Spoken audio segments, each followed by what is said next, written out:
હું ચિરાગ TV9 ન્યૂઝમાં આપનું સ્વાગત છે। સમાચાર રાજકોટથી, જ્યાં સ્વામિનારાયણ સંપ્રદાયના પુસ્તકમાં વધુ એક વિવાદ જોવા મળ્યો છે।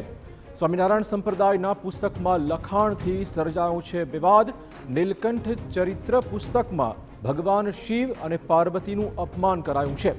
ભગવાન શિવ અને પાર્વતીજીએ નીલકંઠની સેવા કરી હોવાની વાત લખવામાં આવી છે। બાળકો માટે લખાયેલું છે આ પુસ્તક નીલકંઠ ચરિત્ર।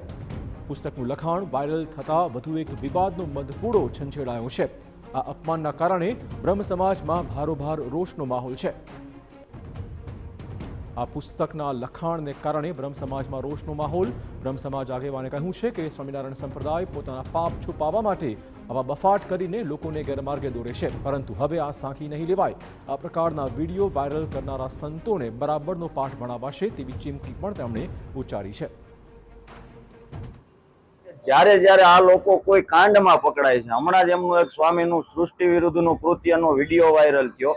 આ પાપને ઢાંકવા અને મુદ્દાને ડાયવર્ટ કરવા માટેથી આ લોકો પ્રસિદ્ધિ, લોકોનું ધ્યાન બીજે ભટકાવવા માટેથી આવા વિડીયોમાં બફાટ કરતા હોય એવું મારું સ્પષ્ટપણે માનવું છે। અમે શાંતિ જાળવી, પણ હવેથી અમે સ્પષ્ટ કરીએ છીએ કે ક્યાંય પણ આવી સસ્તી પ્રસિદ્ધિ માટેથી જો કોઈ આવો વિડીયો કોઈ સ્વામી અપલોડ કરશે તો અમે એને હવે પાઠ ભણાવી દેવા તૈયાર છીએ।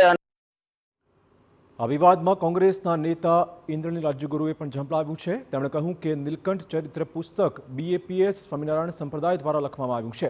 સ્વામિનારાયણ સંપ્રદાય દ્વારા પુસ્તકોમાં હીન કક્ષાએ લખવું પડી રહ્યું છે। ભગવાન શિવ અને માતા પાર્વતીએ માનવ રૂપ લઈ નીલકંઠ વર્ણિની સેવા કરી તે દર્શાવાયું। આ સંપ્રદાયને નાણાં અને જમીનોના કૌભાંડો કરવામાં જ રસ હોય છે। ભાજપને વોટ આપવા માટે આ સંપ્રદાય પ્રયત્ન કરતો હોય છે। સ્વામિનારાયણ સંપ્રદાયના સાધુ સંતો સનાતન ધર્મને લજવી રહ્યા છે।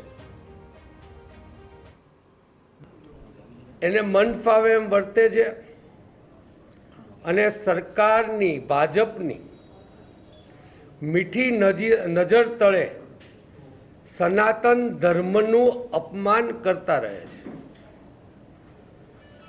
અને સરકાર અને આવા જેને ફક્ત નાણાંમાં રસ હોય છે, જમીનોમાં ગેરકાયદેસર એના બાંધકામો થવા દેવામાં, આવા બિનકાયદેસર જે સંપ્રદાયોને કામ કરવો હોય, જે સાધુ સંતોને કામ કરવો હોય એને આ સરકાર છૂટ આપે છે।